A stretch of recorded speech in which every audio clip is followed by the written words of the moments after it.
कल के विषय में कुछ पूछना है किसी को?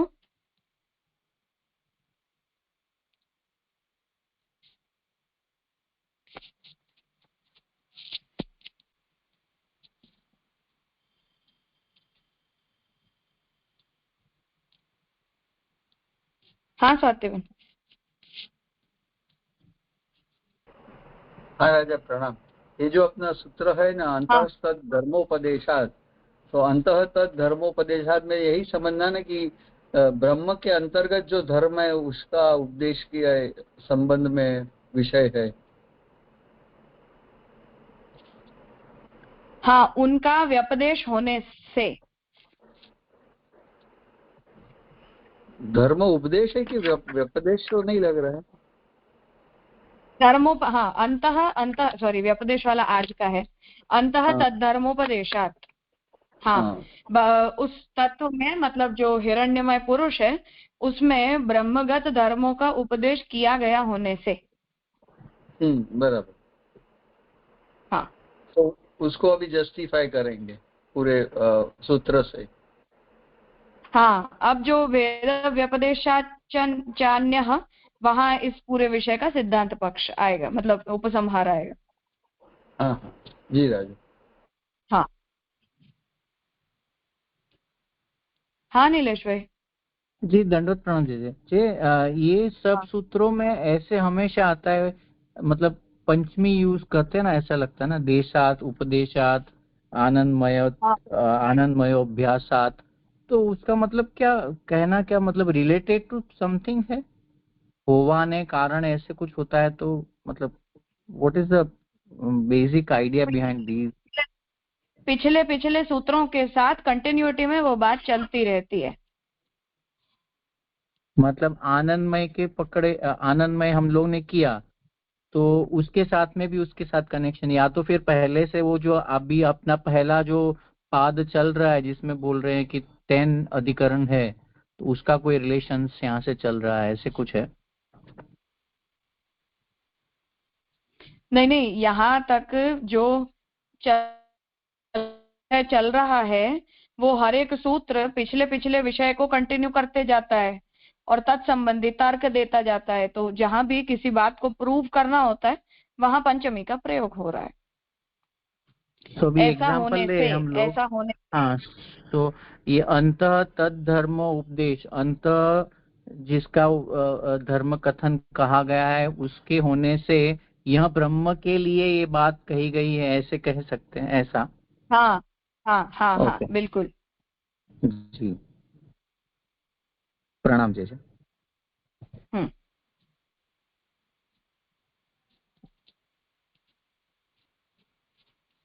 ठीक है। तो अब वेदांत अधिकरण माला में से पहले देख के फिर करते हैं। ततः द्वितीय सूत्रे यमादित्यो न वेद इत्यादि श्रुत्यादित्यात् भेद निर्देशेनापि तस्य ब्रह्मत्वं स्थापितम्। अब दूसरे सूत्र में जो आदित्य है उसे जो ब्रह्म नहीं जानता, ऐसा जो श्रुति का वचन है, अर्थात श्रुति ये कहती है कि आदित्य और ब्रह्म इन दोनों को एक ही जानना चाहिए। तो ये जो श्रुति है उसमें आदित्य से किंचित भेद भी ब्रह्म का दिखाया गया है, पर वो भेद दिखाया गया है फिर भी आदित्य को ब्रह्म रूप जानना चाहिए, ऐसा निरूपण द्वितीय सूत्र में किया जाएगा।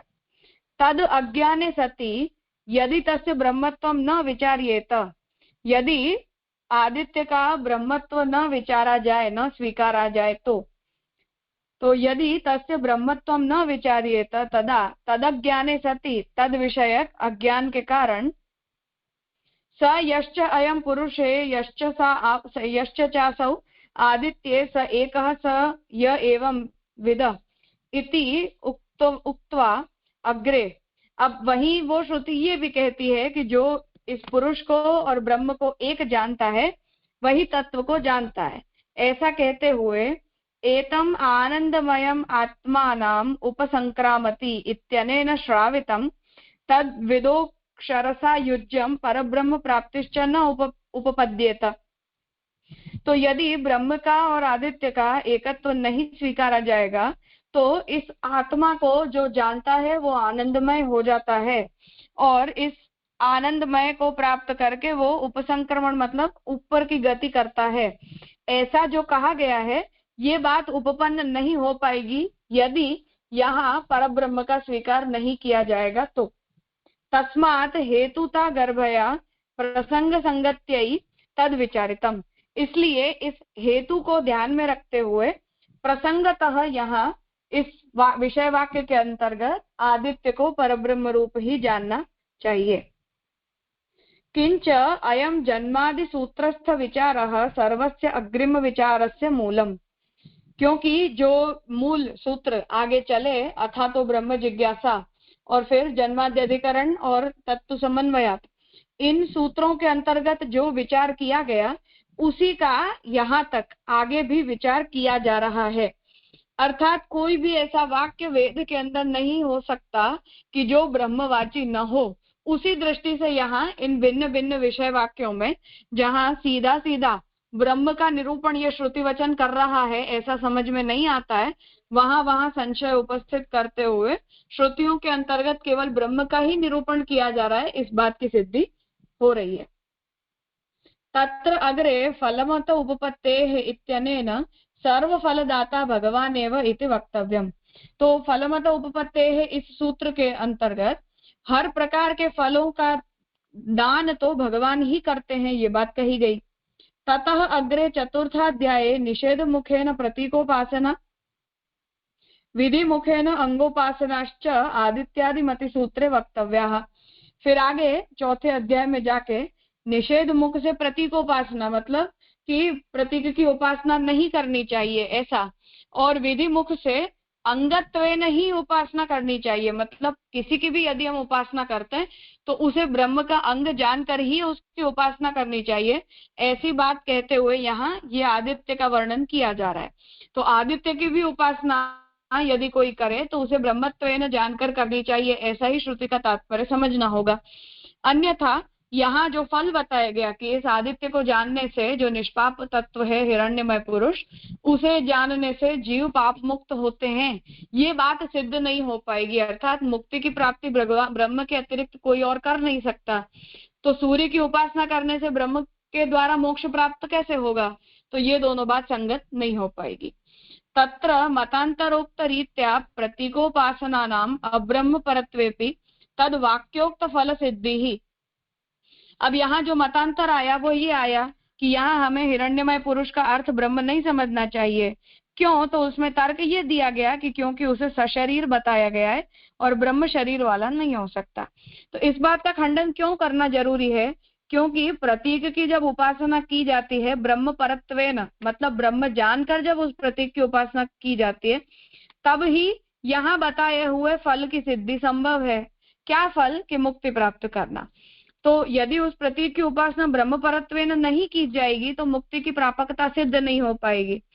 इसलिए जो फल बताया जा रहा है उससे हमें ये बात सिद्ध करनी होगी कि यहाँ आदित्य का अर्थ ब्रह्म समझना है। तो तद वाक्योक्त फल सिद्धि ही तदंतस्थ ब्रह्मण एव इति ज्ञापनाय अंगोपासनानां ब्रह्म परत्वे तदुक्तम अवांतर फलम तत् क्रतुत्व रूपम मुख्यम फलम च भगवत एव इति ज्ञापनाय च अपि एतद् बोध्यम। इसलिए यहाँ इस बात को समझाना चाह रहे हैं कि जब हम अंगत्वेन उपासना करेंगे मतलब ब्रह्म के अंग के रूप में किसी भी तत्व की उपासना करेंगे तो अवांतर फल के रूप में भी भगवान ही उसके कर्ता हैं। अर्थात उपासना भले अंगत्वेन की जा रही है किसी भी देवता की, परंतु फलदाता तो भगवान ही होते हैं, इसलिए मुख्य फल भगवान बनते हैं और उसके अंदर मीडिएटर की तरह उपासक जो पदार्थ होता है वो तो मीडिएटर होता है कि जिसके द्वारा हम मूल तत्व तक पहुंचते हैं। तो जो देवता है जिसकी अंगत्वेन उपासना की जा रही है वो वहां मीडिएटर बनते हैं और मुख्य फल तो भगवान ही होते हैं। ये बात बताते हुए अब भेद व्यपदेशाच्च अन्यः ये सूत्र आ रहा है जहां इस बात को कहा जाएगा कि सूर्यमंडल में रहे हुए परमात्मा के साथ भेद बताया गया है ब्रह्म का, फिर भी फलोन्मुख जो वाक्य है उस दृष्टि से यहाँ ब्रह्म का ही निरूपण समझना पड़ेगा, ऐसा यहाँ सिद्ध करेंगे।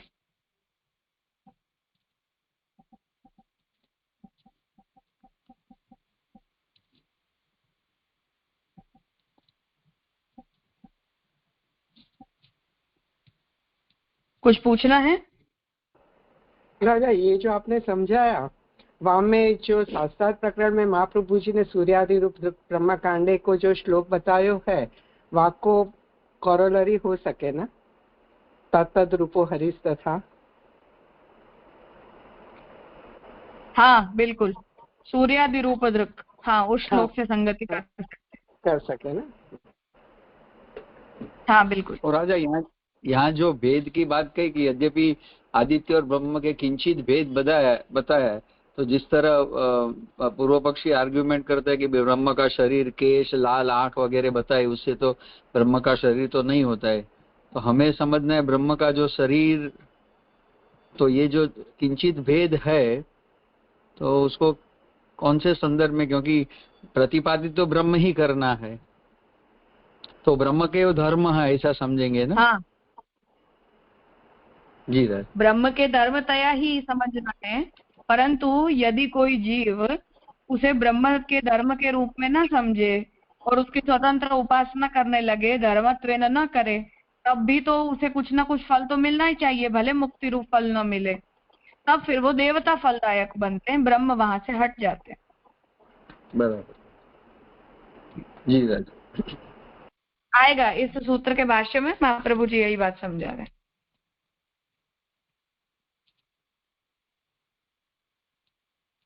ठीक है। भेद व्यपदेशाच अन्यः, सूर्यमंडलस्थ आकृति इसलिए भी परमात्मा है कि अंतर्यामी ब्राह्मण में स्पष्ट रूप से जीव और परमात्मा के भेद का उल्लेख है। क्या है? तो उसे कह रहे हैं कि जो आदित्य में होते हुए भी आदित्य से भिन्न है, जिसे आदित्य नहीं जानता, आदित्य ही जिसका शरीर है, जो अंतर्यामी रूप से आदित्य का संयमन करता है, वही अमृत तेरा अंतर्यामी आत्मा है। तो अब यहाँ इस बात को कहा जा रहा है कि हमने पिछले सूत्र में इस बात को सोचा कि जिस हिरण्यमय पुरुष का वर्णन किया जा रहा है वो हिरण्यमय पुरुष ब्रह्म है। अब उसे समझा रहे हैं कि सूर्यमंडल आकृति को हमें परमात्मा इसलिए कहना है क्योंकि जीव और परमात्मा के बीच किंचित भेद भी बताया गया है। यहाँ जीव शब्द का मतलब है देवता आदि जो शरीरधारी हैं वो। तो वो भेद क्या है? तो वहां ये कह रहे हैं कि जो आदित्य के अंदर रहता है, मतलब जो भगवान ब्रह्म रूप से जो रहता है, जो उसका धर्मी है, वो उसके अंदर रहते हुए भी उससे अलग है। एग्जैक्टली जिस प्रकार से हमारा शरीर और हमारी आत्मा, या हमारी आत्मा और अंतर्यामी, ये दोनों अलग अलग होते हैं। तो आदित्य भी उसे नहीं जानता, और वो जो आत्मा है वो आदित्य रूपी शरीर को धारण करता है और अंतर्यामी रूप से उस आदित्य का वो संचालन करता है। और वही अमृत तत्व जो आदित्य का अंतर्यामी है वो हमारा भी अंतर्यामी है। इस श्रुति में आधिदैविक को सूर्य मंडलाभिमानी किसी अन्य से भिन्न बतलाया गया है। तो अब यहाँ क्या हुआ कि भौतिक हुआ शरीर, हिरण्यमय पुरुष का शरीर, आध्यात्मिक हुआ आदित्य, और आधिदैविक हुए ब्रह्म। तो यहाँ इस बात को कह रहे हैं कि जो आधिदैविक स्वरूप है उसे सूर्य मंडलाभिमानी जो देव है, मतलब जो सूर्य है, उससे अलग बतलाए गए। यद्यपि इस श्रुति में वैसे आकार का उल्लेख नहीं है, पर हिरण्मय आदि स्वरूप का वर्णन करने वाली भी सूर्य संबंधी ही है, इसलिए तत्संबंधी श्रुतियों में साकार ब्रह्म का ही वर्णन मानना चाहिए। तो अब यहाँ ये कह रहे हैं कि यहाँ जो भेद बताया जा रहा है, जो आदित्य में होते हुए भी आदित्य से भिन्न है, इस वाक्य में ये हिरण्यमय शरीर को धारण करता है ऐसी बात लिखी नहीं गई है, परंतु फिर भी यहाँ का जो निरूपण है वो उस श्रुति से मैच करता है, क्योंकि ये दोनों एक ही विषय का निरूपण कर रहे हैं। इसलिए हमें ये समझना चाहिए कि यहाँ ऐसे आकार का उल्लेख नहीं है, पर हिरण्मय वगैरह स्वरूप का वर्णन करने वाली जो श्रुति है वो भी सूर्य संबंधी ही श्रुति है। इसलिए उसके संबंध में यहाँ जो निरूपण किया जा रहा है उसे हमें सूर्य संबंधी निरूपण समझकर वहां बताए गए हिरण्यमय शरीर को धारण करने वाले सूर्य से ब्रह्म भिन्न होते हैं इस प्रकार से इसका तात्पर्यार्थ हमें सोचना चाहिए। अंतर्यामी ब्राह्मण में 4 बातें बतलाई गई हैं। एक तो परमात्मा सब में स्थित है पर उन वस्तुओं के धर्मों से संबद्ध नहीं है, तो यह अन्वय व्यतिरेक है कि हर वस्तु में अन्वित होते हुए भी वो व्यतिरिक्त रहते हैं। दूसरे, वे सभी वस्तुएं उसकी तरह मुक्त नहीं है, इसलिए वह परमात्मा अपने गुणों से उन्हें संबद्ध नहीं करता। तो भगवान जो है वो निर्दोष है, भगवान के अतिरिक्त हम सब सदोष हैं, इसलिए हमारे अंदर रहते हुए भी, हमारे अंदर अन्वित होते हुए भी भगवान जो है वो अपने गुणधर्मों को हमें प्रदान नहीं करते या अपने गुणधर्म हमसे भिन्न रखते। तीसरे, अपनी लीला की सिद्धि के लिए उन वस्तुओं के रूप में अपने को व्यक्त करता है। तो जब लीला करनी होती है तब उन रूपों में अपने आप को वो भगवान प्रकट करते हैं। चौथे, उनकी रक्षा के लिए उनका संयमन करता है। सूत्र में चकार का प्रयोग परमात्मा के धर्मों का वाचक है। सभी से विलक्षण होने से वह परमात्मा भिन्न ही है, उन वस्तुओं का अभिमानी नहीं है। यही विभिन्नता प्रतिपादक सूत्रस्थ अन्य पद का तात्पर्य। तो भेद व्यपदेशाच्च अन्यः, तो इस बात को समझा रहे हैं कि जो चकार है वो तो परमात्मा के धर्मों का निरूपण करता है और वो सबसे विलक्षण है, मतलब हम सभी में अन्वित होते हुए भी वो हमसे व्यतिरिक्त है। वही बात यहाँ आदित्य मंडल के संदर्भ में भी कही जा रही है कि वो आदित्य से भी भिन्न होता है। तो हर किसी में अन्वित होते हुए भी वो हमेशा व्यतिरिक्त रहते हैं, इसीलिए वो भिन्नता का प्रतिपादक है। और भगवान जो है वो उन शरीरों को धारण करते हैं तथापि उनके अभिमानी नहीं होते। सूर्य मंडलस्थ आकृति का ब्रह्मत्व सिद्ध हो जाने पर उसे ज्ञान मार्ग में प्रयोग करें या उपासना मार्ग में, हमारे मत में कोई अंतर नहीं आता। तो जो सूर्य मंडलस्थ आकृति है वो तो ब्रह्म ही होता है, इस बात को इन दोनों सूत्रों से सिद्ध कर दी। इसलिए अब उस सूर्य की उपासना का जो प्रयोग है या सूर्य की उपासना की जो प्रक्रिया है उसका उपयोग ज्ञान मार्गी भी करते हैं ब्रह्म का ध्यान करने के लिए, और उपासना मार्गी भी करते हैं। तो किसी में भी उपयोग करो, परंतु उसके अंदर रहने वाला तत्व ब्रह्म है, इस बुद्धि से सूर्य की अंगत्वेन उपासना करनी चाहिए, ऐसा महाप्रभु जी आज्ञा कर रहे हैं। कारण में कार्य धर्मों का आरोप करना तो अनुचित है ही, परंतु कारण धर्मों का कार्य में आरोप करना उपासना है। अब जो कारण है उसमें हम कार्य धर्मों का आरोप नहीं कर सकते, अर्थात हम ब्रह्म के अंदर प्राकृत धर्मों को या देवताओं के धर्मों को नहीं बता सकते हैं, परंतु भगवान के जो धर्म है उनका आरोप हम कार्य पदार्थों में करके उनकी उपासना करते हैं। जो बात कल हमने सोची थी कि सूर्य जो है उसके द्वारा ब्रह्मांड का पालन होता है, हम सब सूर्य की शक्ति के कारण जीते हैं, उसी के द्वारा हमारा पालन पोषण होता है। इसलिए सूर्य के अंदर हम ब्रह्म की पालन शक्ति का विचार करते हुए उस पालन शक्ति के रूप में हम सूर्य की उपासना करते हैं। ऐसा हम पंच महाभूतों के लिए, सभी के लिए करते हैं। तो पृथ्वी की भी हम उपासना करते हैं, जल की भी उपासना करते हैं, तेज की भी करते हैं, वायु की भी करते हैं। तो जो पांचों तत्व हैं उनकी हम इसी भावना से उपासना करते हैं कि इन्हीं के द्वारा हमारा पालन हो रहा है। तो वो जो उपासना है वो उस पदार्थ की उपासना नहीं है, पर उस पदार्थ में रही हुई ब्राह्मी की शक्ति की उपासना है। तो वो शक्ति जो पालन शक्ति है या उत्पत्ति की शक्ति है, जिसके द्वारा हमारा शरीर चलता है या जिसके द्वारा हमारा शरीर का पालन होता है, उस शक्ति की उपासना हम कार्य के अंदर करते हैं। तो कारण धर्मों का हम कार्य में जब आरोप करते हैं तब वो उपासना कहलाती है। ऐसी भावना से कार्य जगत का परमात्मा से अभेद भाव होता है, और इसी दृष्टि से हम वहां अभेद देखते हैं कि हाँ, जो जल है वो भगवान है, या पशु पक्ष जो वृक्ष हैं उनसे यदि हमें फल प्राप्त हो रहे हैं तो हम उनकी भी उपासना करते हैं, या सूर्य जो है वो इस पृथ्वी का पालन करते हैं तो हम सूर्य की भी उपासना करते हैं। तो उससे ये जगत के जो भौतिक प्राकृत पदार्थ हैं, पंचमहाभौतिक पदार्थ हैं, उनका उन शक्तियों के आरोपण के कारण परमात्मा से अभेद भाव होता है, जिससे मनुष्य को वास्तविक ब्रह्मानंद की अनुभूति हो जाती है। मुक्ति के लिए यही व्यवस्था सब जगह की गई है। तो ये जो उपासना की प्रक्रिया है वो सरलता के लिए बताई जाती है कि जिससे हम जब भी ब्रह्म की उपासना करना चाहें तो हमें किसी प्रकार की कोई कठिनाई न हो। अर्थात अचानक से हम ब्रह्म के धर्मों का विचार नहीं कर सकते, परंतु ब्रह्म के अंदर जब हम भौतिक जगत के पदार्थों के अंदर जब हम ब्राह्मी धर्मों का आरोप करते हैं या जब हम ब्राह्मिक धर्मों का विचार करते हैं, तब जाकर हमें जो है वो इन पदार्थों के अंदर ब्रह्म बुद्धि डेवलप होती है। और वो ब्रह्म बुद्धि डेवलप होते होते फिर मूल ब्रह्म की उपासना के लिए भी हम मेंटली रेडी हो जाते हैं। और दूसरा कि जगत के पदार्थों को ब्रह्म के कार्य के रूप में या ब्रह्म के कार्य के रूप में जगत के पदार्थों को देखने की एक दृष्टि भी मिलती है, जिससे फिर वो सर्वात्म भाव वाली या ब्रह्मात्मकता वाली दृष्टि भी जगत के अंदर हमारी ग्रेजुअली डेवलप होती है। तो वो प्रक्रिया का जो प्रारंभ है वो उपासना की इस परंपरा के द्वारा होता है।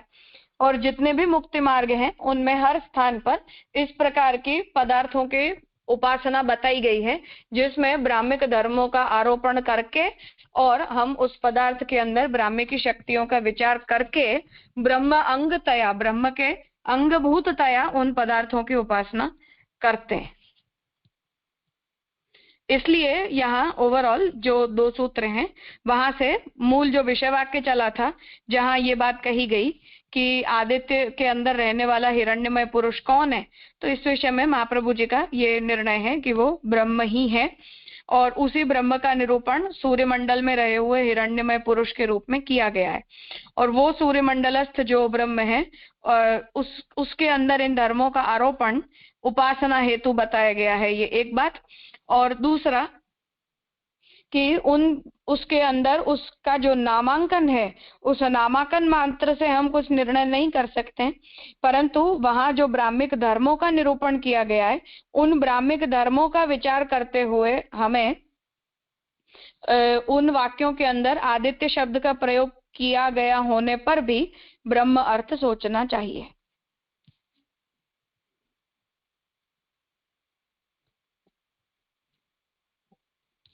मुझे लगता है विषय स्पष्ट हुआ होगा, पूछ लीजिए। जी ये जो सॉरी सूत्र में चकार का प्रयोग परमात्मा के धर्मों का वाचक है, तो ये एक्चुअली जैसे कहीं कहीं चकार समुच्चयवाची बताते हैं और कहीं इस तरह चकार का जो अर्थ समझाते हैं ना, तो अन्वय आकांक्षा से तो समझ में नहीं आता है, पर व्याख्याकार हो तो आचार्य लेवल पे कोई इस तरह समझावे कि भाई चकार का ये सेंस है तो ही समझ में आएगा ना। हाँ बिल्कुल, तभी आएगा। हाँ, अन्यथा चकार को किस तरह इंटरप्रेट करना वो डिफिकल्ट हो जाता है। हाँ ऑब्वियसली हम नहीं कर पाएंगे। हाँ, so that means we have to, जो बताया आचार्य ने या व्याख्याकार ने, तो उनको ही पकड़ के हमें चलना है, क्योंकि उन्होंने उस तरह का अभ्यास किया है, स्टडी किया है और उन्होंने वो दर्शित किया है। जी राजा। हर एक भाष्यकार का खैर इस विषय में मत अलग अलग है ही बहुत स्थानों पर, परंतु ओवरऑल जो बात है वो हमें ध्यान में लेनी चाहिए।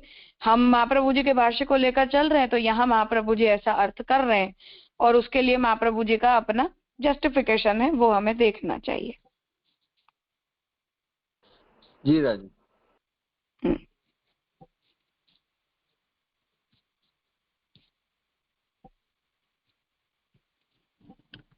प्रणाम जी। जी ये जो कहा है ना अंतर्यामी ब्राह्मण में 4 बातें बतलाई है, सो वो जो चकार के बारे में आपने जो अभी बताया वो ये 4 धर्मों की बात कर रहे हैं कि इससे अलग कोई, मतलब ये कहा ना कि परमात्मा में स्थित वस्तुओं के धर्म संदेह नहीं, धर्मों से संबंध नहीं होते वगैरह वगैरह 4 धर्म बताए, तो वो उन्हीं का वो जो 4 धर्म श्रुतियों में अलग अलग स्थान पर बताए हुए हैं उनका संकलन यहाँ सूत्रकार ने चकार से किया है। जी और एक प्रश्न ये था कि ये जो लास्ट में बताया कि मुक्ति के लिए यही व्यवस्था की गई है, मतलब जो अभेदता होनी चाहिए जगत की और ब्रह्म के बारे में, वो और ब्रह्मानंद की अनुभूति होनी ही है, कोई भी मुक्ति हो। हम लोग ने मुक्ति के बहुत सारे भेद भी देखे थे, तो ब्रह्मानंद की अनुभूति होना बहुत जरूरी है, ऐसी बात कुछ आ रही है ना? नहीं, यहाँ तो ये बात कही जा रही है कि हर मुक्ति मार्ग में इसी प्रकार की उपासना बताई जाती है। उसके फॉर्मेट्स अलग अलग होते हैं मार्ग के अनुसार, परंतु उपासना मुक्ति मार्ग का एसेंशियल एस्पेक्ट है। और इसी प्रक्रिया से वस्तु बदल सकती है, पर प्रक्रिया यही रहती है कि हम भगवान के धर्मों का उस वस्तु में आरोप करके और उनकी उपासना करते हैं मुक्ति को प्राप्त करने के लिए। जैसे हम चलो भगवान में अपने सेव्य में तो ये बात नहीं सोचते, तो मानो महाप्रभु जी के लिए हम देख लें, तो हम महाप्रभु जी की जब उपासना करते हैं किस लिए करते हैं? भगवान के साह धर्म देखकर, भगवान के धर्म महाप्रभु जी के अंदर हैं ऐसा देखते हुए महाप्रभु जी के द्वारा हम भगवान के धर्मों की उपासना करते हैं। तो वो उपासना की प्रक्रिया हर मार्ग के अंदर होती ही है, ऐसा यहाँ कहा जा रहा है। और उपासना के बिना वो ब्रह्मानंद की अनुभूति कभी पॉसिबल ही नहीं है। हम यदि ये सोचें कि हम किसी प्रकार की कोई उपासना न करें और डायरेक्टली ब्रह्म को अप्रोच करें, तो ऐसा कभी हो नहीं सकता है। We need something as a mediator. बीच में कुछ ना कुछ, कोई ना कोई लिंग, कोई ना कोई चिन्ह, कोई ना कोई सिंबल हमें चाहिए ही होगा कि जिससे हम उस ब्रह्म को रिलेट कर पाए या उस ब्रह्म को समझ पाए या ब्रह्म के कैरेक्टरिस्टिक्स को देख पाए। ऐसी कोई वस्तु हमें चाहिए होती है, इन मेनी फॉर्म्स चाहिए होती है। वो चाहे गुरु के रूप में हो, चाहे जो हमारे साथ के वैष्णव होते हैं उनके रूप में हो, या भगवान की वस्तुओं के रूप में हो, या ग्रंथों के रूप में हो, या शास्त्रों के रूप में हो। एनी हाउ हमें भगवान के सिंबल के रूप में या भगवान के कैरेक्टरिस्टिक्स को रिजेंबल करने वाले कैरेक्टरिस्टिक्स जैसा कुछ ना कुछ चाहिए होता है, तब जाकर उस मार्ग में हमारी प्रवृत्ति होती है और उसी के द्वारा फिर हम आगे बढ़ते बढ़ते भगवान तक पहुंचते हैं। डायरेक्टली भगवान को अप्रोच करना इज नॉट पॉसिबल, किसी भी मार्ग में वो पॉसिबल नहीं होगा। तो यही बात को उद्धव गीता में जो बताया प्रभु ने उन 27वें अध्याय में, कि वो 8 जगह बात की है कि सूर्य जल वगैरह में करो, तो यही संदर्भ की बात गिनी जा सकती है ना? हाँ बिल्कुल जी। और एक लास्ट सवाल था कि यहाँ जो ये विषय वाक्य लिया है ये अधिकरण के लिए, so on and on average सब आचार्यों ने यही विषय वाक्य लेते हैं या फिर विषय वाक्य चेंज होता है?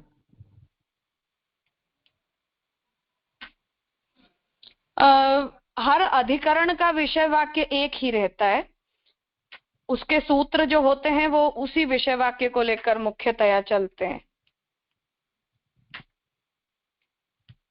ओके। और अधिकरण भी सेम ही रहते हैं ना? मतलब यहाँ ऐसा कुछ नहीं है कि हम लोग अधिकरण, मतलब महाप्रभु जी ने अधिकरण दिए हैं सो उनकी कोई स्टाइल अलग है और वो रामानुज के संप्रदाय की कुछ अलग स्टाइल है, ऐसा कुछ नहीं होता है। अधिकरण वगैरह वगैरह सेम रहता है, राइट मैम? जी। हाँ, वो तो सही रहता है, इसमें तो कोई डाउट नहीं है, परंतु अधिकरणों के काउंटिंग को लेकर और किस पॉइंट से वो अधिकरण शुरू हो रहा है और कहाँ जाकर उसका समापन हो रहा है, इस विषय में भाष्यकारों में मतभेद है। कितने सूत्र किस अधिकरण में माने जाएंगे उस विषय में थोड़ा बहुत डिफरेंस ऑफ ओपिनियन है, पर खैर विषय वाक्य को लेकर तो उसमें कोई डाउट नहीं है। जी, थैंक यू। प्रणाम जी।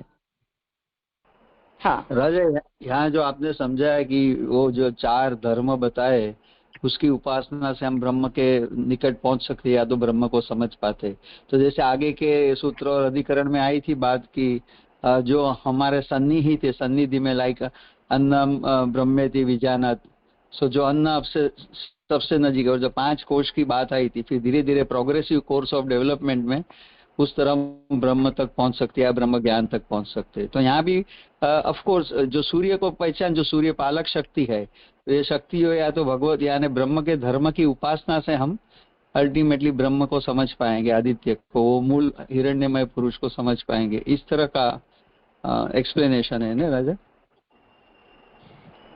पर्पस मूल ये है पुरुषोत्तम जी जो बात यहाँ वेदांत अधिकरण माला में कहना चाह रहे हैं वो ये है कि विषय हमारा शुरू इस अधिकरण इस पूरे प्रथम पाद में कहाँ से हुआ कि ब्रह्म की जिज्ञासा करनी है, और वो ब्रह्म की जिज्ञासा कहाँ से होगी, तो शास्त्र योनित्वात्, ब्रह्म शास्त्र की योनि है तो शास्त्र से ही ब्रह्म समझ में आएंगे। अब ये तो वन लाइनर कंक्लूजन है इस पूरे मैटर का, ओवरऑल पूरे ब्रह्म सूत्र का। अब समस्या कहाँ आती है कि मानो यहाँ इस वाक्य के अंदर निरूपण किया गया, अब जो गुणधर्म बताए कि चलो ये तत्व निष्पाप है, उसे जानने से हम पाप मुक्त होते हैं, तो फल बता दिया मुक्ति का और निष्पापता का धर्म बता दिया, पर उसे रिलेट किया गया सूर्यमंडलस्थ देवता के साथ। इसलिए प्रॉब्लम खड़ी हो गई कि यदि ये गुणधर्मों को हम ब्रह्म का गुणधर्म कहते हैं, तब वेद ने इस ब्रह्म के गुणधर्म का आरोप किसी दूसरे तत्व के अंदर क्यों किया? From there the problem arises. इसलिए अब यहाँ हमें इस बात को सॉल्व करना पड़ेगा। अब सॉल्व करने के लिए हम डायरेक्टली ये नहीं कह सकते कि हाँ ये तो ब्रह्म ही है, क्यों? क्योंकि निष्पापता है। We need to justify each and every word which has been used in that विषय वाक्य। तो विषय वाक्य यदि ये कहता है कि वो शरीरधारी है, या उसकी लाल आंखें हैं, या उसका शरीर पीला है, या वो हिरण्यमय है, तो इसके एक एक अक्षर को आपको ब्रह्म के साथ सिद्ध करना होगा। तो ये रिस्पॉन्सिबिलिटी भाष्यकार की है कि वो इसे सिद्ध करके दिखाए कि ये बात अथा तो ब्रह्म जिज्ञासा में और शास्त्र योनित्वात् सूत्र के हिसाब से ब्रह्म परख जा रही है या नहीं जा रही है। तो महाप्रभु जी इस बात को कह रहे हैं कि हाँ ये ब्रह्म के लिए ही जा रही है, और उसके लिए हमने ये आर्ग्यूमेंट्स दी कि हमें धर्म से देखना चाहिए, जो शब्दों का प्रयोग किया गया है, जो नाम यूज किया गया है, केवल उससे नहीं देखना चाहिए। जो बात कल मैंने आत्मा के लिए कही थी कि आत्मा शब्द का उपयोग भी श्रुति में जीवात्मा परमात्मा दोनों के लिए होता है, पर वहां परिच्छिन्न अर्थ में निरूपण हो रहा है या अपरिच्छिन्न का निरूपण हो रहा है, उसके बेसिस पर हमें यह निर्णय लेना होगा कि ये जीवात्मा है या परमात्मा है। तो उसी तरह यहाँ यदि निष्पापता कही गई है और इसके द्वारा मुक्ति प्राप्त करोगे ऐसा यदि कहा गया है, तब फिर हमें यहाँ ब्रह्म ही समझना पड़ेगा, क्योंकि ये फल सूर्य की उपासना से नहीं मिलता है। उसमें दूसरे सूत्र के अंदर ये दूसरा वाक्य बीच में आया जहां उसे भिन्न बताया जा रहा है। तो अब भेद होता है या सूर्य ही ब्रह्म होता है? तो महाप्रभु जी कहते हैं कि नहीं, वो उससे भिन्न होता है। जैसे हर किसी वस्तु में वो अन्वित होते हुए भी व्यतिरिक्त रहते हैं, ऐसे ये वाक्य ब्रह्म का व्यतिरेक बता रहा है। परंतु अन्वित कहाँ से होते हैं? तो सहधर्म से होते हैं। तो धर्मों के द्वारा अन्वय होता है, वो अन्वय सूर्य में ब्रह्म की पालन शक्ति के द्वारा दिखाई देता है। तो उसकी हम उपासना करते हैं, जिसके द्वारा ब्रह्म की पालन शक्ति की उपासना होती है, और उसके द्वारा हमें ब्रह्म का परिचय मिलता है, ब्रह्म के स्वरूप का ज्ञान होता है, अनुभव होता है, और फिर वो बढ़ते बढ़ते फिर ब्रह्म के पूरे स्वरूप का ज्ञान या अनुभूति में परिवर्तित होगा। तो ये मुक्ति मार्ग की जो प्रोसीजर है, जिसमें उपासना एज ए मेथड यूज हो रही है, उस उपासना की प्रक्रिया को यहाँ महाप्रभु जी समझाना चाह रहे हैं। बहुत खूब राजा, एकदम हाँ। मजा आ गया।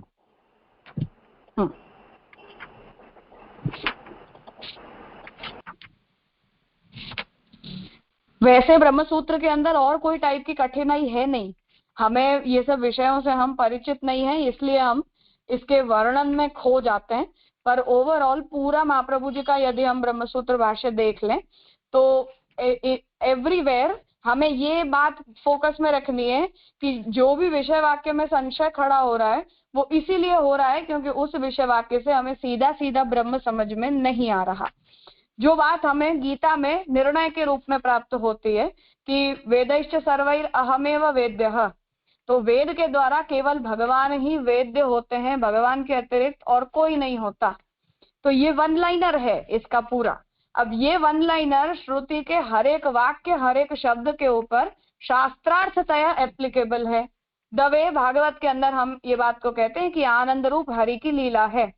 तो कहीं महादेव जी का निरूपण आ रहा है तब भी, या किसी दूसरे देवता का निरूपण आ रहा है तब भी, या किसी राजा का चरित्र वर्णित हो रहा है तब भी, एवरीवेयर वो आनंद रूप हरि की लीला को ढूंढो।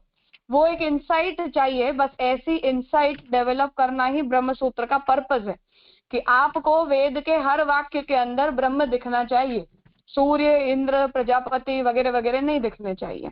तो बस उसी में ये पूरी बातें घूमती रहती हैं, उसी पे हम ध्यान देते हैं तो ये विषय इजी हो जाता है, फिर इसमें कोई कंफ्यूजन नहीं रहेगा। जी राजा। और ये अन्वय व्यतिरेक के संदर्भ में जो ब्रह्म के धर्म है उसमें वो अन्वित है और फिर उससे व्यतिरिक्त स्वरूपतः है, इस तरह ही लेना होगा ना? हाँ बिल्कुल। तो यहाँ जो भेद अन्य कहा न भेद व्यपदेशाच अन्य, तो अन्य महाप्रभु जी जो कर रहे हैं उनके धर्म यद्यपि अन्य है पर वो अन्य की उपासना से, जो धर्मों की उपासना से हम मूल ब्रह्म तक पहुंच पाएंगे, यही प्रक्रिया।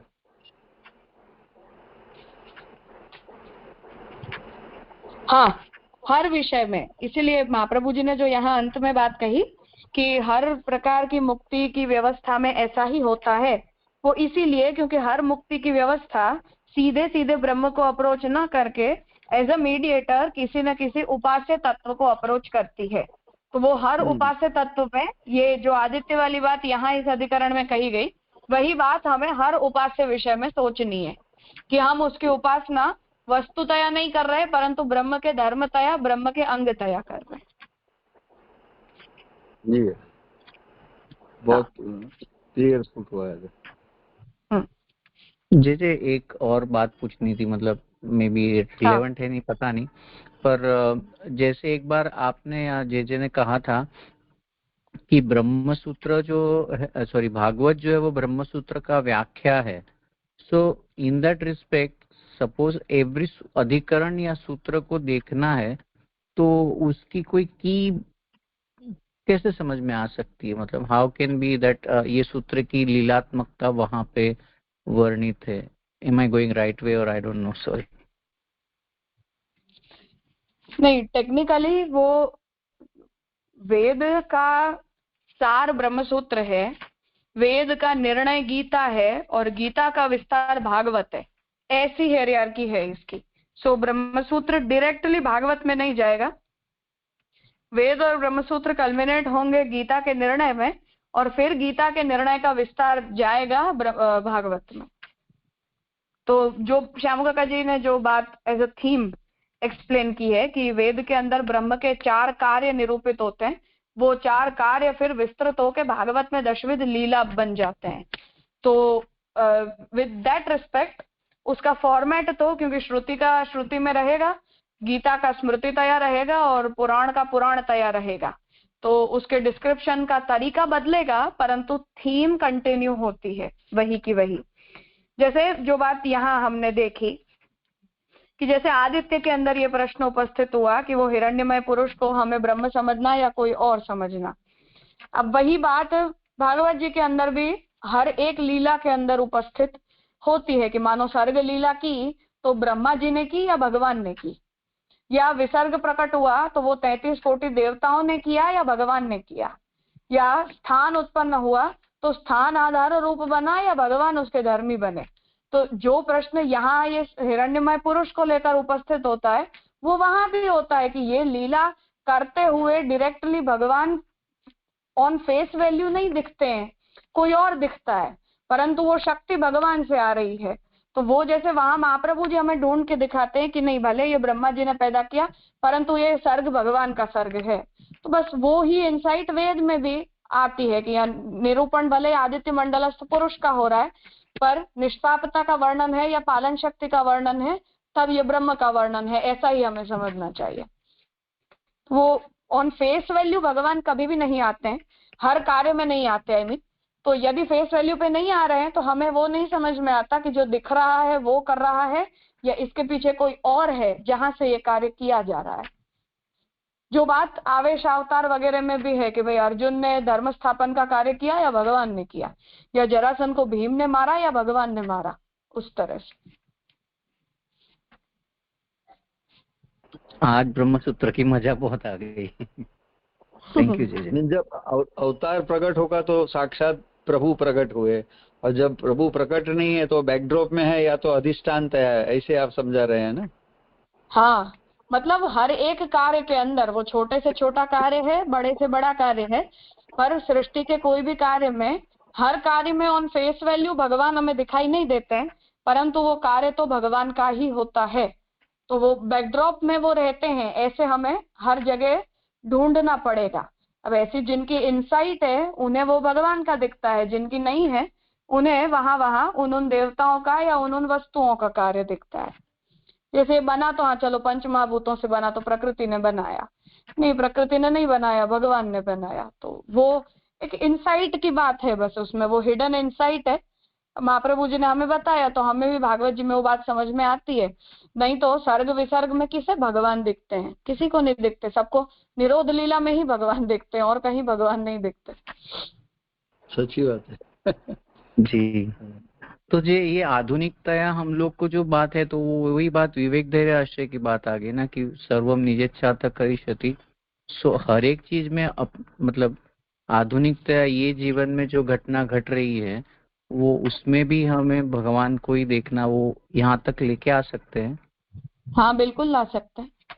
वो दिन रात में जो होता है या हर क्षण जो होता है वहां भी, तो डेफिनेटली वो बात तो वहां से ही आएगी। सृष्टि में भी जो भी कार्य हो रहे हैं उन सब में भी, भले उन देवताओं के द्वारा भगवान कभी करवाएं या कभी किसी से करवाएं, कभी किसी और से करवाएं, परंतु हेतुतया तो भगवान ही होते हैं, ऐसा हमें देखना पड़ेगा। वो तो आनी बहुत मुश्किल हो जाती है ना। वो तो जिसकी जैसी दृष्टि होती है तो आती है। महाप्रभु जी को दिखते हैं ना, हमें नहीं दिखते, तो वो धीरे धीरे ऐसी वो चश्मे लगाने पड़ते हैं महाप्रभु जी के। आपकी कृपा है। हाँ सॉरी म्यूट हो गया। हाँ, आपकी कृपा है कि आप हमें इतना ध्यान देके करवाते हो। धन्यवाद नहीं, वो प्रणाम। समस्या यही होती है कि वो रिलेट करना हमें आता नहीं है, उस वजह से थोड़ी कंफ्यूजन हो जाती है। यहाँ भी वही बात है कि इसे हम इस तरह से रिलेट कर लें तो ये ब्रह्म सूत्र इजी हो जाता है। ठीक है, प्रक्रिया को समझना इज अ टास्क कि हाँ ये चीजें हमारे लिए नई है, तो ये क्या होता है, वो क्या होता है, ये सब है प्रॉब्लम। पर ओवरऑल ब्रह्म सूत्र का प्रयोजन भी यही है कि किसी भी वाक्य के अंदर यदि ब्रह्म का डायरेक्ट निरूपण नहीं किया जा रहा है और उस वाक्य के अंदर से हमें ब्रह्म समझ में नहीं आ रहे हैं, तब भी डेवलप एन इनसाइट कि वेदैश्च सर्वैरहमेव वेद्यः। तो ये तो उसका निर्णायक है कि शास्त्र का प्रयोजन एकमात्र भगवान के स्वरूप का निरूपण करना है और कुछ नहीं है। तो ये दृष्टि से हमें फिर एक एक वचनों को असेस करना होगा कि हाँ ये वचन में ब्रह्म कैसे है या इस वचन में ब्रह्म के कार्य का निरूपण कैसे हुआ। तो वो एग्जैक्टली इसलिए मैंने कहा कि वो थीम एक जैसी चलती है, पर पुराण की अपनी प्रक्रिया है और वेद की अपनी प्रक्रिया है। और जो गीता का इसमें इम्पोर्टेंट रोल है वो यही है कि वो हमें एक वन लाइनर कंक्लूजन देती है एज अ थीम। तो जो बात वेदैश्च सर्वैरहमेव वेद्यः वेदांतकृत वेद विदेव चाहम, तो ये एज अ निर्णय हमें प्राप्त हो गया। ये एक इंसाइट हमें मिलनी चाहिए कि अब वेद के अंदर ब्रह्म के अतिरिक्त किसी और का वर्णन हो नहीं सकता है। हमें नहीं समझ में आ रहा तो समझने की कोशिश करो या उसे ढूंढो, पर वो कोई और नहीं हो सकता है, वो ब्रह्म ही होना चाहिए। तो ये काम गीता करती है और तद विस्तारो फिर वो बात भागवत में खुलकर आती है कि हाँ यहाँ इस तरह से बैकड्रॉप में भगवान हैं, तो वो एक आइडिया हमें मिलता है। तो ब्रह्मसूत्र में भी ओवरऑल हर पूरे अंत तक यही बात महाप्रभु जी सिद्ध करते जाएंगे। अल्टीमेटली जो सिद्धांत पक्ष से कंक्लूजन आएगा वो यही आएगा कि ये इनका नहीं है पर ये ब्रह्म का है, या ये इसने नहीं किया ये ब्रह्म ने किया, या ये साधन अंगत्वेन बनता है, मूल साधन ब्रह्म होते हैं या मूल फल ब्रह्म होते हैं। तो प्रमाण प्रमेय साधन और फल इन चारों में ब्रह्म ही प्रमाण, ब्रह्म ही प्रमेय, ब्रह्म ही साधन, ब्रह्म ही फल, इसी पोजीशन को महाप्रभु जी टैकल करते जा रहे हैं। और वो संशय जो भी उपस्थित होता है वो अगेंस्ट होता है कि नहीं ब्रह्म साधन नहीं होते या ब्रह्म फल नहीं होते, अतिरिक्त भी फल होता है, या प्रमेय के रूप में केवल ब्रह्म निरूपित नहीं है अन्य तत्व भी हैं। तो वो सारे इश्यूज हैं, पर कंक्लूजन में यही बात आएगी कि नहीं ऐसा नहीं है पर ब्रह्म है, वो शास्त्रार्थ तय आएगी। बहुत आनंद आया जी। तो जे हर एक जो आचार्य होंगे वो अपने मत को पकड़ के फिर यही संदिग्ध वाक्य को अपने मत में घुसा देंगे, ऐसा हो जाएगा ना, मतलब मिसअंडरस्टैंडिंग एग्जैक्टली ओके हाँ एग्जैक्टली उनका जो इंटरप्रिटेशन है वो अपने मत के अनुसार होगा, तो वो हमारे मत से मैच नहीं करेगा, तो ऐसे पूर्व पक्ष आ जाते हैं। फिर जैसे ये वाक्य में ही मानो ये बात आई तो महाप्रभु जी ने इस बात को ये कहा कि नहीं ये पुरुष ब्रह्म होता है, पर एक पक्ष ये भी है कि भाई शरीरधारी तत्व का निरूपण यदि किया जा रहा है तो वो ब्रह्म नहीं हो सकता है, तो वो देवता पर अर्थ लेंगे इस वाक्य का। अब महाप्रभु जी उस मूल शास्त्रार्थ को ध्यान में रख के कर रहे हैं, पर उसे पूरे शास्त्र के बंच के रूप में न देख के एक एक लाइन का अर्थ निकालने जाएंगे, तब फिर अलग अलग अर्थ प्रकट हो सकते हैं। जी प्रणाम जी।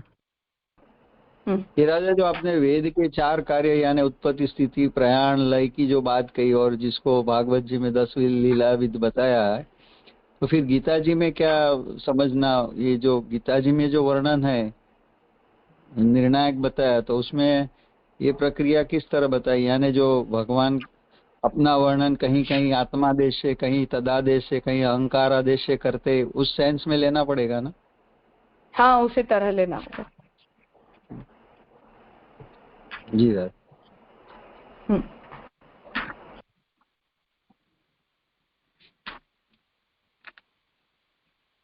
हाँ बोलो पूर्णिमा बेन। સંભળાય છે મારું? હા રાજા દંડવત હા પ્રણામ. સંભળાય છે.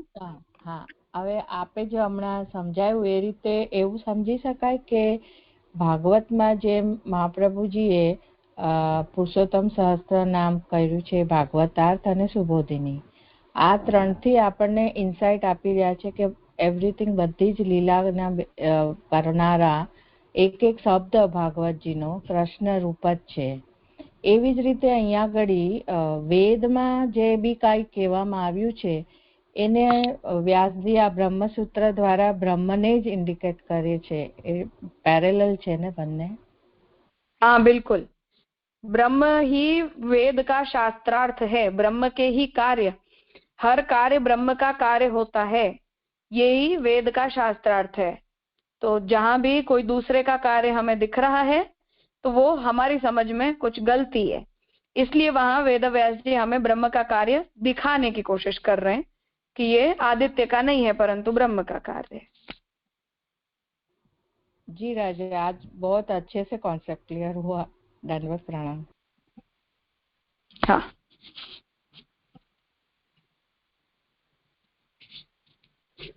हाँ वर्षा बहन. हाँ राजा, अभी जो हितेन भाई ने प्रश्न पूछा था नहीं, वो ही मेरा प्रश्न था कि आपने अभी बोला ना कि ब्रह्म के 4 कार्य गीता जी में विस्तार से कहा है, तो वो ही मेरा प्रश्न था. क्लियर हो गया राजा. दंडवत प्रणाम. हाँ ठीक है.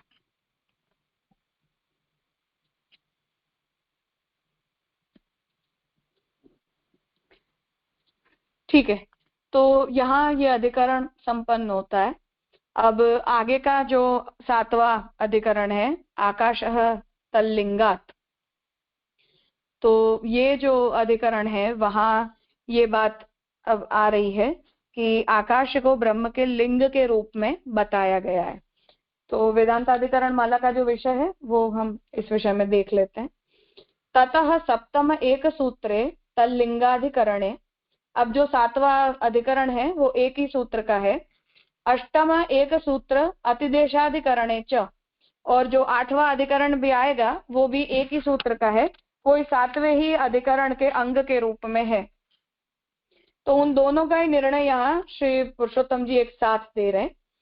च ब्रह्म प्रकरणे आकाश प्राणादि शब्दैहि ब्रह्मैव उच्यते.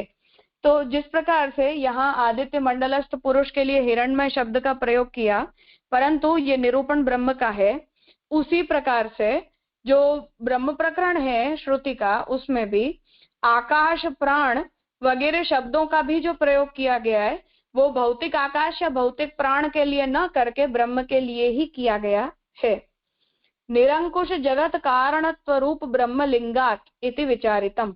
तो इस जगत के निरंकुश कारण के रूप में ब्रह्म ही है और उनके लिंग के रूप में अर्थात उनके सिंबल के रूप में आकाश और प्राण को बताया गया है. इसलिए आकाश और प्राण शब्द से जो निरूपण है उसे हमें ब्रह्म का निरूपण ही समझना चाहिए. तेन पूर्वोक्त लक्षण अतिव्याप्ति दोषः परिह्रियत इति पूर्वोक्त शेष भूतमिदम अधिकरण द्वयम्। तो जो छठा अधिकरण हमने देखा वहां जो बात आई कि लक्षण में अतिव्याप्ति हो रही थी। क्या हो रही थी कि निष्पापता, लक्षण क्या दिया हिरण्मय पुरुष का कि ये तत्व निष्पाप है। अब ये निष्पापता केवल हिरण्मय पुरुष में न जाकर ब्रह्म में जा रही थी कि निष्पाप तो ब्रह्म होता है। तो जो वहां अतिव्याप्ति दोष आ रहा था अर्थात निष्पापता का जो लक्षण है वो हिरण्मय पुरुष में व्याप्त न होके ब्रह्म में व्याप्त हो रहा था, तो वो लक्षण में दोष आ रहा था यदि हम उसे आदित्य परक मानते हैं। तो वहां जैसे उसका निराकरण किया उसी प्रकार से शेषभूत अधिकरण के रूप में ये दोनों आ रहे कि यहाँ भी आकाश और प्राण का भी जब निरूपण श्रुति करती है तब भी वहां ब्रह्म के लक्षणों का निरूपण करती है। इसलिए ये डाउट होता है कि ये भूताकाश का निरूपण हो रहा है या ब्रह्म का निरूपण हो रहा है। तो जो बात यहाँ छठे अधिकरण में की गई वही उसी शैली से सातवें और आठवें अधिकरण में भी ये बात सिद्ध की जाएगी। पंचमाद्य अधिकरण द्वये प्रत्ययकृत संदेह निरासः। तो जो पांचवा और छठा ये दोनों अधिकरण थे उसमें प्रत्ययकृत संदेह का निराश किया कि जो तत्व होता है वो आनंदमयाधिकरण में ये बात हमें बताई गई कि ये ब्रह्म ऐसा होता है। सप्तमाद्य अधिकरणेषु तु प्रकृतिकृत संदेह निरास इति विशेषः। और जो सातवां अधिकरण अब आएगा उसमें प्रकृति से बनाए हुए आकाश को ब्रह्म की संज्ञा जब दी जाती है तो हमें संशय होता है, इसलिए उस संदेह का निराकरण किया जाएगा। प्रकृति प्रत्यय भेदेन शब्दस्य द्विविधत्वात् इति। तो प्रकृति और प्रत्यय के भेद से शब्द की द्विविधता होने से यहाँ आकाश को हमें भूताकाश के रूप में मिसअंडरस्टैंड नहीं करना चाहिए, ऐसा यहाँ सातवें अधिकरण में महाप्रभु जी समझाएंगे। षष्ठाद्यधिकरण त्रयस्य विषयवाक्यानि उद्गीत विद्यास्थानी उक्तानि। तो जो छठा अधिकरण था 4, 5 और 6, 7 और 8 इन तीनों ही अधिकरणों में विषय वाक्यतया ये बात बताई जाएगी कि उद्गीत विद्या अर्थात जो उपासना की विद्या है उसमें कहीं ब्रह्म की उपासना में आकाश का उपयोग किया जाता है, कभी प्राण की भी उपासना ब्रह्मतया की जाती है और सूर्य की भी उपासना ब्रह्मतया की जाती है। तो इन तीनों ही विषयों में निर्णय जो है वो छठे, सातवें और आठवें इन तीनों ही सूत्रों से दिया जाएगा। तेन कर्मांगोपासनासु अपि ब्रह्मैव फलदम। उससे क्या सिद्ध होगा कि कर्म के अंग के रूप में भी यदि उपासना की जाती है तो अर्थात यज्ञ कर्म के द्वारा जब सूर्य की उपासना की जाती है तो उस कर्म के अंग के रूप में सूर्य उपासना हो रही है, तो उसके अंदर भी ब्रह्म ही फल प्रदाता होते हैं, सूर्य फल प्रदान नहीं करते। तज ज्ञानेनैव च कर्मणो वीर्यवत्तरत्वम इत्यपि बोधितम। और जब हम ये समझते हैं कि ये कर्म के द्वारा हम भले सूर्य को आहुति दे रहे हैं परंतु इस कर्म यहाँ भी सूर्य की उपासना ब्रह्म के अंगत्वेन की जा रही है, इसलिए जो मुक्ति रूप फल मिलेगा वो सूर्य से नहीं मिलेगा पर ब्रह्म से मिलेगा। ऐसा जब हम समझते हैं तभी वो कर्म वीर्यवत्तर अर्थात उत्तम और श्रेष्ठ बनता है। तेन प्रसंगोपि संगति ही। इस प्रकार से छठा, सातवां और आठवां ये तीनों सूत्रों की संगति यहाँ एक ही विषय में हो रही है, उस प्रकार से समझाया जाएगा। तो राजा तो यहाँ रखते हैं, कल हम सातवां अधिकरण प्रारंभ करेंगे। हाँ, प्रत्यय शब्द का क्या अर्थ होगा? बोलो वर्षा। प्रकृति प्रत्यय का मतलब होता है कि हाँ, प्रकृति का मतलब होता है कि मूल शब्द की एक प्रकृति होती है और फिर उसके साथ प्रत्यय जुड़ता है तब वो शब्द बनता है। तो वो शब्द के ये जो दोनों अंग होते हैं, दोनों पार्ट्स होते हैं, उससे हमें वो शब्द के अर्थ का विचार करना चाहिए, ऐसी प्रक्रिया है। जी कोई एग्जांपल दे देंगे प्लीज? एग्जांपल से थोड़ा समझ सकते हैं ना। ये सातवां अधिकरण आएगा, यहाँ महाप्रभु जी खुद ही एग्जाम्पल दे देंगे इसी विषय में। वेदांत अधिकरण माला में समस्या इसलिए होती है क्योंकि वो कंक्लूजन है, हमें विषय नहीं पता होता तो सीधा कंक्लूजन समझ में नहीं आता है, पर कंक्लूजन हमें ध्यान में रखना है कि ओवरऑल इस सूत्र में ये विषय आएगा। तो वो विषय यहाँ इस सूत्र में आ जाएगा। कल हम 7वां सूत्र करेंगे तो समझ में आ जाएगा ये बात। जी राजा। हाँ। जी राजा। ये आहार विहार प्रहार ये एग्जाम्पल ले सकते हैं? हाँ ले सकते। दंडवत प्रणाम। हाँ।